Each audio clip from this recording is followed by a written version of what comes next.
মহিলা বলতেছে, যুবক রে, তোমাকে আমি চিনি না, তোমার সম্পর্কে আমি জানি না, আমার বাড়ি এলাকায় নাই, দীর্ঘ পথ পাড়ি দিয়ে এখানে এসেছিলাম, খলিফার সঙ্গে দেখা করব, আমার কষ্টের কথা বলবো, কিন্তু খলিফার সঙ্গে দেখা করতে পারি নাই। আমি রাসূলের বংশের একজন মহিলা, রাসূলের বাবার বংশ থেকে আমার স্বামী, রাসূলের মায়ের বংশ থেকে আমি। আজ আমি অসহায়, আমার স্বামী নাই, জীবন বাঁচানোর জন্য সন্তানদের জন্য হারাম গোশত নিয়েছি। আমি সাইদ বংশের একজন মহিলা, মানুষের বাড়িতে কাজে যেতে পারি না, লজ্জা হয়। ও যুবক, আমি জোয়ান মহিলা, মানুষের বাড়িতে কাজে গেলে অনেক বিপদ হতে পারে, এতগুলা চিন্তা করে আমি ঘর থেকে বের হতে পারি না। আমার 3টা সন্তান, 2টা মেয়ে, 1টা ছেলে, সবগুলাকে কোরআনের হাফেজ বানিয়েছি, তো কষ্ট করে। আজকে না পেরে আমি তাদের মুখে হারাম খাবার দিচ্ছি জীবন বাঁচানোর জন্য। রবি ইবনে সুলাইমান বললেন, আম্মা জান, আপনি গোশত রান্না করে থামিয়ে দেন, আমি আসতেছি, আপনি আমার জন্য কয়েকটা মিনিট অপেক্ষা করেন। আমার বন্ধুগণ, এক পর্যায়ে রবি ইবনে সুলাইমান চিন্তা করলেন, আমি হজ্জে যাচ্ছি, আল্লাহর ঘর তওয়াফ করতে যাব, রাসূলের রওজা জিয়ারত করতে যাব, আমার নবী যদি ডাক দিয়া বলে, রবি রে, তুই আমাকে সালাম দিতে আসলি, আল্লাহর ঘর তওয়াফ করতে গেলে রাস্তার মধ্যে গরিব অসহায় মানুষ হারাম খায়, তাদের হালালের ব্যবস্থা করতে পারলে না। রবি ইবনে সুলাইমান, কেন তুমি এসেছো আমাকে সালাম দিতে? তুমি আগে যাও তো, তুমি এলাকার মানুষ কারা কোন বিপদে আছে সহযোগিতা করো। পয়গম্বরে আরবি যদি এই কথা বলেন, এতগুলা চিন্তা করে রবি ইবনে সুলাইমান তাঁবুর মধ্যে এসে টাকা পয়সা জমা করে বাজারে গেলেন, অর্ধেক টাকা দিয়ে রুটি কিনলেন, আটা কিনলেন, ময়দা কিনলেন, সবজি কিনলেন, গোশত কিনলেন, নিজের কাঁধের মধ্যে নিলেন, দৌড়তে লাগলেন তিনি মহিলার বাড়ির দিকে। মহিলার বাড়ির কাছে যাওয়ার পরে ঘরের ভিতরে গিয়ে তিনি বলতে লাগলেন, আম্মা জান, আপনি এই মুহূর্তে নেন, খাবারগুলা তৈরি করেন, আপনি এই মুহূর্তে নিয়ে খাবারগুলা তৈরি করেন, গোশত রান্না করেন। ও আমার মা, আপনাকে বলতে চাই, হারামগুলাকে ফেলে দেন, এই খাবারগুলো আপনার 2-3 মাস যাবে, আপনাকে ক্যাশ কিছু টাকা দিয়ে গেলাম, এই টাকা দিয়ে আপনি আরো কিছুদিন চলবেন, আমার কথা মনে পড়লে আপনি একটু দোয়া করবেন, আপনাকে হারাম থেকে হালালের পথ দেখালাম। এই জন্য আল্লাহ বলছেন, আমার তেলাওয়াত কি আলোচ্য আয়াতে, কিতাবুন আনজালনাহু ইলাইকা লিতুখরিজান নাসা মিনাজ যুলুমাতি ইলান নূর। আল্লাহ বলছেন, যার কাছে কোরআন আছে, তার কাছে ম্যাগনেট আছে, তার কাছে লাইট আছে। কোরআন নামক লাইট, কোরআন নামক ম্যাগনেট, কোরআন নামক চুম্বক নিয়ে যদি কেউ জামালপুর বাজারে, ময়মনসিংহ বাজারে, শেরপুর বাজারে 500 দোকান থাকে, 100 দোকানওয়ালা যদি আজকে কোরআনওয়ালা হতো, হাফিজে কোরআন হতো, মুফতি মৌলানা আল্লামা হতেন, ব্যবসা করতেন, তাহলে আর যাই হোক তারা ওজনে কম দিতেন না। ঠিক কিনা বলে?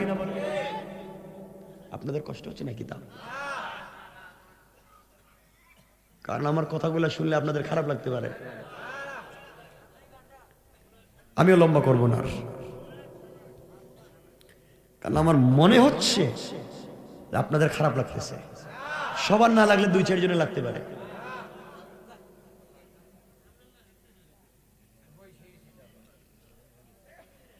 আমার মুসলমান বন্ধুগণ, গভীর মনোযোগ।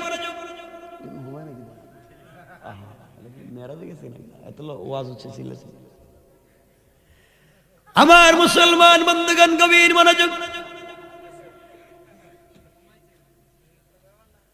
রবি ইবনে সুলাইমান সব দিয়া তিনি পৌঁছে গেলেন তাবুর কাছে, গিয়ে বন্ধুদেরকে বললেন, বন্ধুরে বেয়াদবি মাফ করবা, বেয়াদবি নিবা না, আমি তোমাদের সঙ্গে হজ্জে যেতে পারবো না। মনে বড় আশা ছিল নিজে হজ্জে যাব, রাসূলের রওজায় সালাম দিব, কিন্তু যাব না। তোমরা চলে যাও, আমার কিছু প্রয়োজন আছে, কারণ টাকা নাই, সব দিয়া দিছে।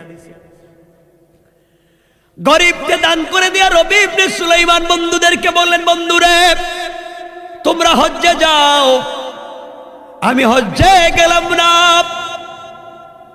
বিশেষ প্রয়োজনে বাড়িতে ফিরে যাই, তোমরা আসলে তোমাদের সঙ্গে আমার দেখা হবে।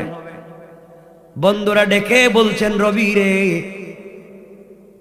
তুমি না আমাদেরকে উদ্বুদ্ধ করলে, তুমি উৎসাহিত করলে, তুমি টাকা জমা করলে, তুমি গ্রুপ লিডার, তুমি যাবে না কেন? রবি ইবনে সুলাইমান আসল ঘটনা না বলে বললেন, বিশেষ প্রয়োজনে বাড়িতে যাব, বাড়িতে আসলে তোমরা দেখা হবে, আর দেরি করো না, চলো। সংক্ষেপ করে যে কথা বলতে চাই, কারণ আল্লাহর গোলাম যারা, তারা কাউকে গালি দেয় না। আল্লাহর গোলাম যারা, তারা কাউকে হিংসা করে না, অহংকার করে না। আমার আল্লাহ কোরআনে কারিমের 18 নম্বর পারা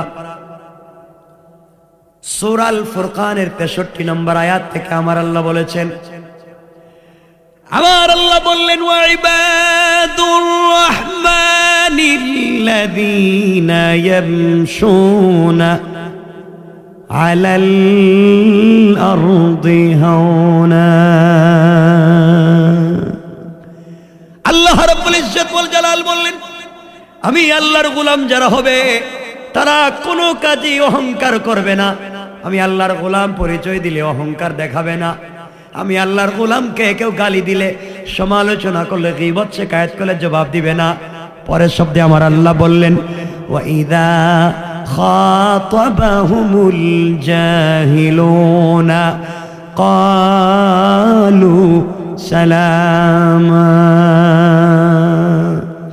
আল্লাহ রাব্বুল ইজ্জত ওয়াল জালাল বললেন, আমার গোলাম যারা হবে, আমার গোলামকে কেউ গালি দিলে গালির জবাব দিবে না, নিজে তো গালি দিবে না, বরং আমার গোলাম যারা হবে, আমার গোলামকে কেউ গালি দিলে গালির জবাবে আমার গোলাম ওই ব্যক্তির জন্য শান্তি আর সালামতির দোয়া করে যায়। কোন সুবহানাল্লাহ। আমার বন্ধুগণ, বন্ধুরা রবি ইবনে সুলাইমানের সঙ্গে অনেক কথা বললেন, শেষ পর্যন্ত রবি চলে গেলেন বাড়িতে, বন্ধুরা চলে গেলেন হজ্জে। হজ্জে যাওয়ার পরে বন্ধুরা যখন তওয়াফ করেন, এমন সময় তার বন্ধুদের একজন, রবি ইবনে সুলাইমানের এক বন্ধু দেখে, তার সামনে, তার চোখের সামনে রবি ইবনে সুলাইমান তওয়াফ করে যায়। সুবহানাল্লাহ বলে, আসতে বলে রাইখা দেব। সুবহানাল্লাহ, আর একটু জোরে পড়ে। বন্ধু চিন্তায় পড়ে গেল, ব্যাপার কি? বুঝতে পারি না ব্যাপার কি। রবি ইবনে সুলাইমান বিদায় নিয়েছে, তাহলে ওই জায়গার মধ্যে কেমনে আসলো, কেমনে কি হলো বুঝতে পারি না। তিনি যখন গেলেন জমজম কূপের পারে, আরেকজন জমজম কূপের, সুলাইমান জমজম কূপের পানি দিয়া ওযু করে। সুবহানাল্লাহ নাই? আরেকজন গেছে মাকামে ইব্রাহিমে সালাত আদায় করতে গিয়া দেখে হযরতে রবি ইবনে সুলাইমান তার চোখের সামনে মাকামে ইব্রাহিমে 2 রাকাত সালাত পড়তেছেন। কোন সুবহানাল্লাহ।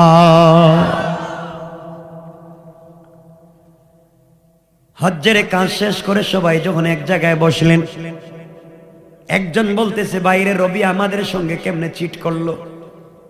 ও বলল, হজ্জে আসবে না, আমি দেখলাম আমার সামন দিয়ে তওয়াফ করে। আরেকজন বলছে, আমি তো জামারাতে কঙ্কর মারতে দেখলাম।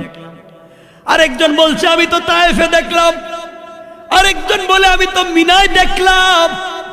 আরেকজন বলে, আমি তো মাকাম ইব্রাহিমে দেখলাম। আরেকজন বলে, আমি তো জমজম কূপের পারে দেখলাম। সবাই কই দেখছে, রবি ইবনে সুলাইমান তো আসলে বাড়িতে, কিন্তু সবাই বলতেছে তারা দেখছে, রবি কিন্তু এখানে। সবাই চিন্তা করে এবার বাড়িতে যাই, আমাদের সঙ্গে আমাদের বন্ধু এমন কাজ করতে পারে না, কেনই বা এমন কাজ করলো। সবাই মিলে চলে গেছেন রওজা জিয়ারত করতে। একজন রবি ইবনে সুলাইমানের এক বন্ধু রওজা জিয়ারত করে সালাম দেয়, এমন সময় দেখে তার সামনে রবি ইবনে সুলাইমান, হাতের মধ্যে ছোট্ট একটা থলে। মনে করবেন না বুয়া কথা বলতেছি, কিতাবের নাম মনে রাখবেন, আশরাফ আলী তানভী উনাল মালফুজাতে, হাকিম তৈয়ব সাহেব রাহমাতুল্লাহি আলাইহি উনার মালফুজাতে ঘটনাগুলো নিয়ে এসেছেন। এই জন্য আপনাদেরকে শুধু বিষয়ের সাথে মিলাইয়া বলতেছি। আমার বন্ধুগণ, আল্লামা জুলফিকার নকশবন্দি খুতুবাতে জুলফিকার নকশবন্দিতে আনছেন, এক পর্যায়ে রাসূলের রওজা জিয়ারত যখন করে, দেখে তার সামনে রবি ইবনে সুলাইমান ছোট্ট একটা থলে নিয়ে হাঁটতেছে। হঠাৎ দেখছে, রবি বলতেছেন, বন্ধু এই ব্যাগটা নে, আমি হাঁটতে পারতেছি না, জিয়ারত করতে পারতেছি না, বাড়িতে গেলে আমাকে দিস। বন্ধু বলতেছে, তুই না আমাদের সঙ্গে চিট করলে, এখানে আইলে কেমনে বাড়িতে গেলে জবাব দিব। সুবহানাল্লাহ। এই চিন্তা করে ব্যাপার কি, এদিকে এখানে এসে আমার ব্যাগও দিয়ে গেল, ওখানেও পাইলাম এখানেও পাইলাম, আমাদের সঙ্গে শয়তানি করল।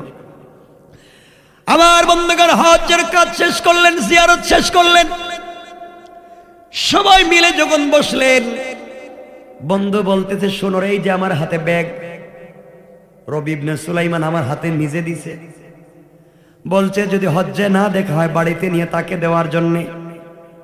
তোমরা বলো তো এমন কাজ কি কেউ করতে পারে আমাদের সঙ্গে? সবাই মিলে সংক্ষেপ কথা বাড়িতে পৌঁছে গেলাম। বাড়িতে যাওয়ার পরে সবাই সিদ্ধান্ত নিল, জীবনে কোনোদিন রবি ইবনে সুলাইমানের সঙ্গে আমরা আর চলবো না, বন্ধু হিসাবে স্বীকার করব না। আমাদের সঙ্গে কি সে এমন কোনো কাজ করতে পারে? আমার বন্ধুগণ, এক পর্যায়ে সবাই রবি ইবনে সুলাইমানের বাড়ি থেকে বলছো, তুই এমন কাজ করলে কেমনে ভাই? আমাদেরকে বললে যাবে না, আমাদের আগে আগে আবার হজ করলে, তুমি মিথ্যাবাদী, এই যে জিয়ারতের সময় ব্যাগ দিছিলা, ব্যাগটা নিয়ে যাও। রবি ইবনে সুলাইমান বলেন, আমি তো হজেই গেলাম না, তোমরা আমাকে কোথায় দেখলে? একজন বর্ণনা দিতেছে, আমি তোমাকে অমুক জায়গায় দেখেছি, বলছে অমুক জায়গায়। সবাই বলছেন, রবি ইবনে সুলাইমান বললেন, তোমরা একটু কথা বলো এলাকার মানুষের সঙ্গে আমার বাড়িতে। আমি হজ্জে যাই নাই, এই জায়গায় তো আমি ছিলাম, আমি কোথাও যাই নাই। আমার বন্ধুগণ, এক পর্যায়ে সবাই যখন জানলো পাবলিক বলে গ্রামে ছিল, ঘরের মহিলারা বলে রবি তো গ্রামে ছিল, তাহলে ওখানে কারে দেখলাম? কি আশ্চর্য ঘটনা ঘটে গেল, ব্যাপার কি? এগুলা চিন্তা করে রবি ইবনে সুলাইমান গভীর রজনীতে 2 রাকাত সালাত পড়ে তাহাজ্জুদের সালাত আদায় করে যখন ঘুমিয়ে পড়েছেন, স্বপ্নে তিনি বিশ্ব নবীকে দেখতে পান। নবীজি ডাক দিয়ে বলছেন, রবি ইবনে সুলাইমান, মনে তো কালো কেন, কি হয়েছে?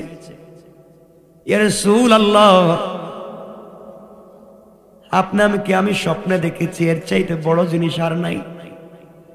মন খারাপ, আমি হজ্জে যাইতে চাইছিলাম, যাইতে পারি নাই।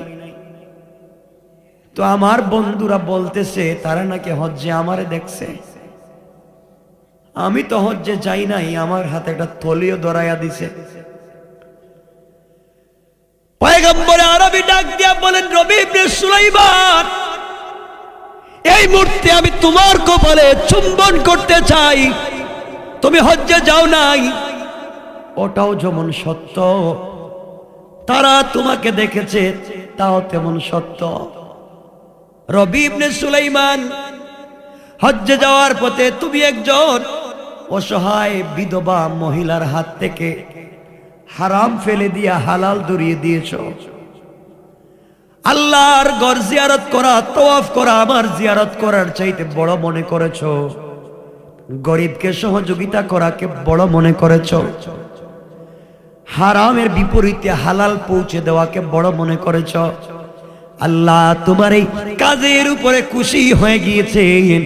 তোমার সুরত ধরাইয়া রহমতের ফেরেশতা দিয়া তোমার বদলা একটা মকবুল হজ করাইয়া দিয়েছে। আল্লাহু আকবার। আর রবি ইবনে সুলাইমান শুধু তা না, আল্লাহ বলে দিয়েছেন আর আমি বলে দিয়েছি, মনে রাখো দুনিয়ার জমিনে যারা হারাম বাদ দিয়া হালাল পৌঁছে দেয়, আল্লাহ দৃষ্টান্ত স্থাপন করতে চান। রবিরে তোমার সুরত দিয়া যে ফেরেশতা আল্লাহ নিযুক্ত করেছেন, কিয়ামত পর্যন্ত ওই ফেরেশতা তোমার পক্ষ থেকে হজ করে যাবে। কোন সুবহানাল্লাহ।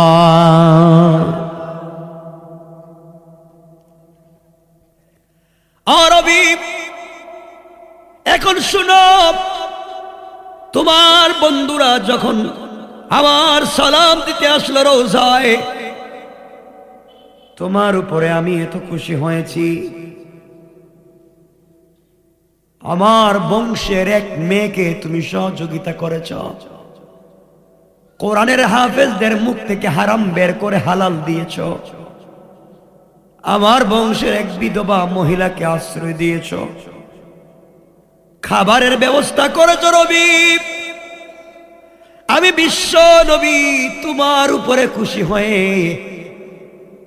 আমি রাসূল রহমতের ফেরেশতার মাধ্যমে তোমার বন্ধুর কাছে থলেটা পৌঁছায়া দিয়েছি।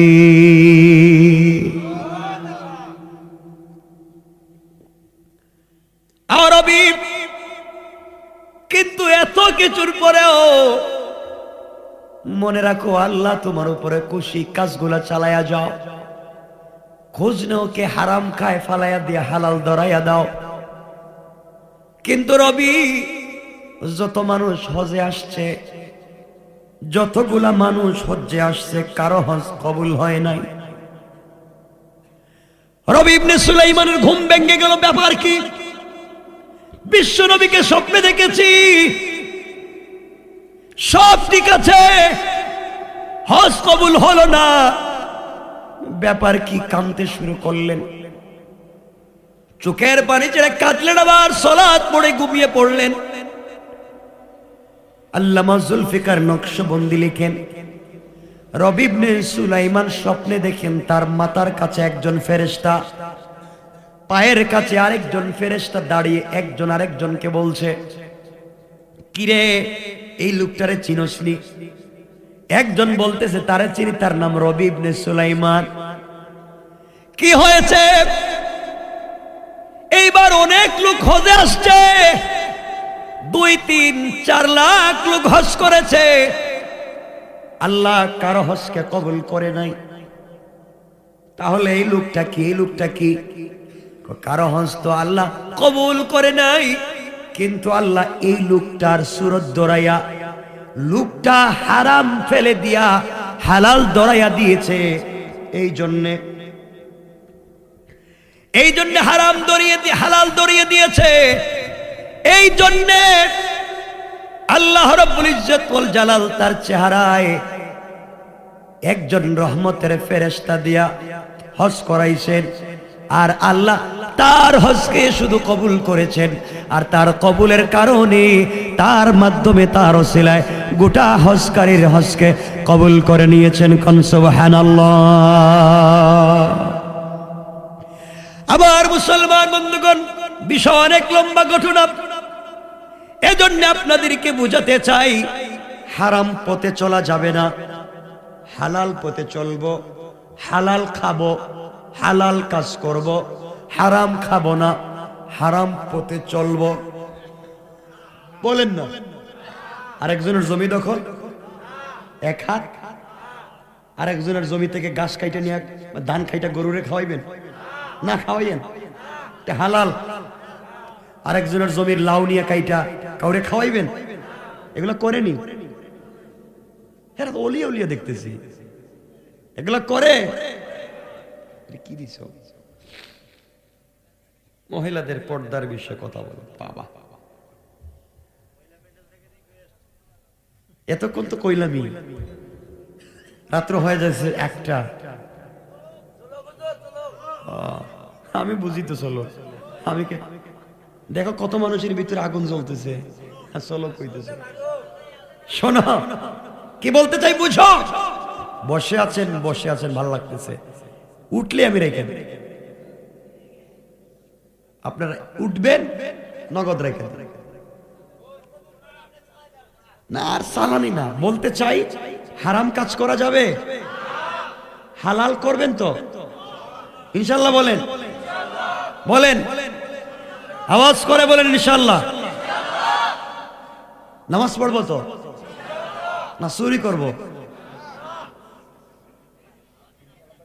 ইনশাল্লাহ কইল কে? মানে মাঝে মাঝে উল্টা পাল্টা হয়ে যায় না? আমার বন্ধুগণ মনে রাখবেন, খারাপ কাজে যাবেন না। হ্যাঁ, আর পর্দার কথা বলে লাভ কি?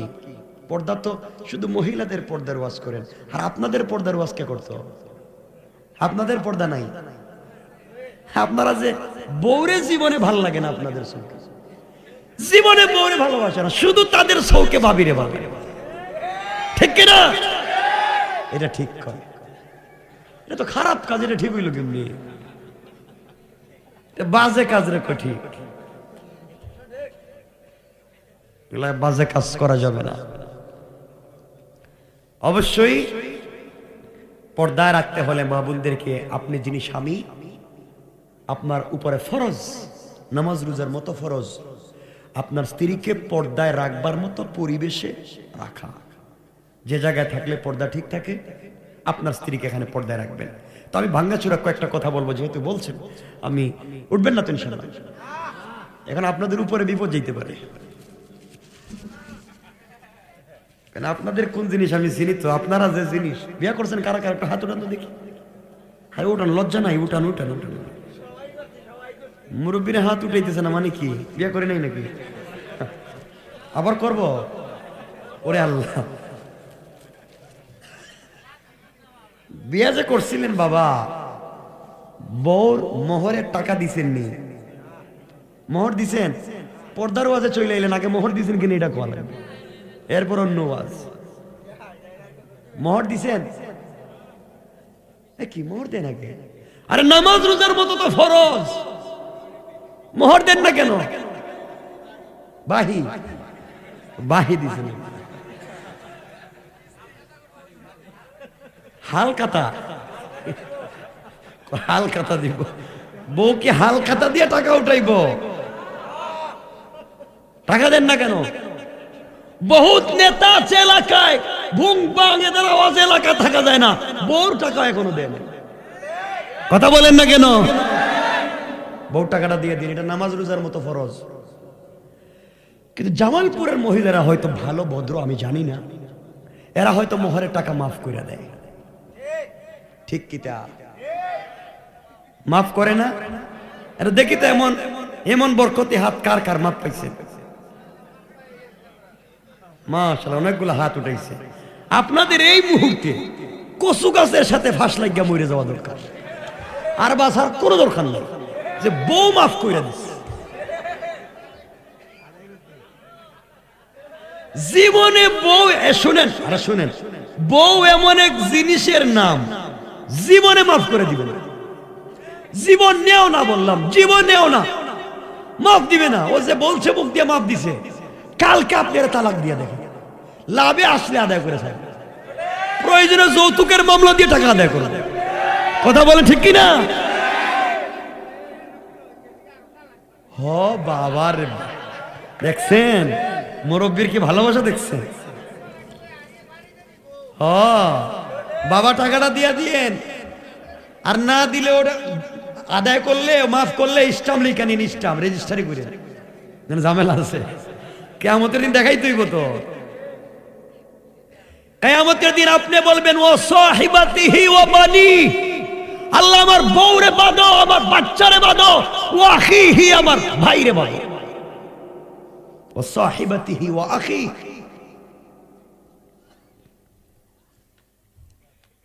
এজন্য মোহর দিয়া দিয়েন, বলেন না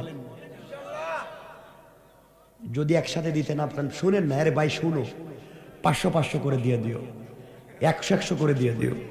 প্রত্যেক বছর বউরে 5টা কাপড় দো, এই বছর 60টা দিবা, 2টা মোহর থেকে কাইটা দিবা।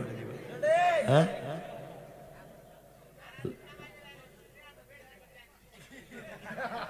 কি কইছে? সারাদিন কি বুঝি না ভাষাটা, মানে সারাদিন কাজ করে বউর কাছে টাকা দিছি কেন? দেন কেন?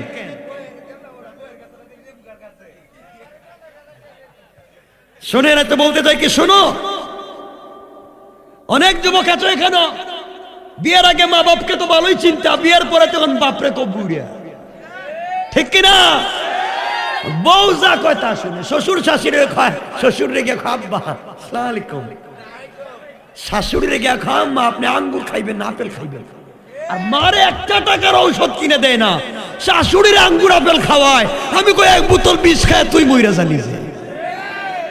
এটা শ্বশুর শাশুড়িরে খাওয়াস, নিজের মা বাপরে খাওয়াস না, এমন লোক আসেনি? কাজ কইরো না এগুলো।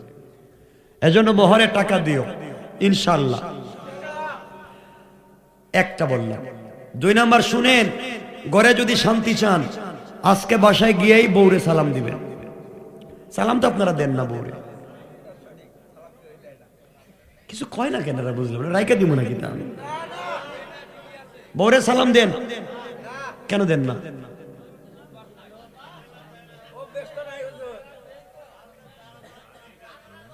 জানবে না কে? বাচ্চা তো প্রোডাকশন দিছে মোটামুটি 1 দর্জন, জানে না বউরে সালাম দিব কেমনি? কোন কথা কোন আপনারা?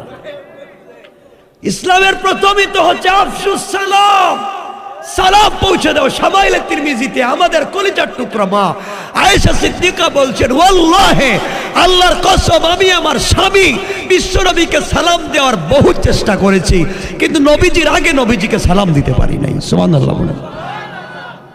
নবীজি বউদেরকে সালাম দিয়েছেন, নবীজি নিজে বউকে আগে সালাম দিয়েছেন, তো আপনি দেন না কেন? এজন্য আজকে বাসায় গিয়ে সালাম দিবেন, কিছু না করলে রেখে দেন, বলেন ইনশাআল্লাহ। বউরে তো বানাইছেন কাজের বুয়া, বউরে বানাইছেন কাজের বুয়া। সকালে বউ ঘুম থেকে উঠছে, রান্না করো, ঘর পরিষ্কার করো, বাথরুম ওয়াশ করো, বাচ্চাদের পরিষ্কার করো, 14 গোষ্ঠীর রান্না তৈরি করো। হ্যাঁ, গরু ছাগল থাকলে তা দেখো, হাঁস মুরগ থাকলে তা দেখো, এরপরে বাচ্চাদের টিফিন তৈরি করো, বাচ্চাদেরকে নিয়ে স্কুলে যাও, বাচ্চাদেরকে স্কুল থেকে এনে পড়ায় বসাও, এরপরে আবার রান্না করে খাওয়াও, এরপরে আত্মীয় স্বজন আসলে তাদেরকে খাওয়াও, মেহমান আসলে তাদেরকে খাওয়াও। এগুলা করতে করতে বেচারিদের না খাইয়া কখন ঘুমিয়ে গেছে রাত্রে। একটা জামাই রাত্রেবেলা বউরে জিগায় না, কথা কন। বউরে কখন জিগাইছিলেন যে বউ তুমি কি খাইয়া ঘুমাইছো?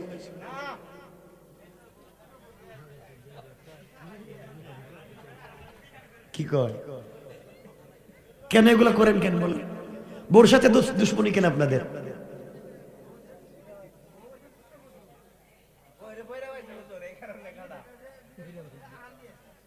কি কয়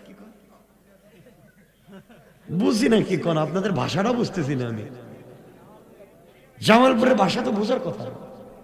শোনেন কি বলতে চাই, অবশ্যই নিজের স্ত্রীকে সময় দিবেন, নিজের স্ত্রীকে ভালো রাখবেন।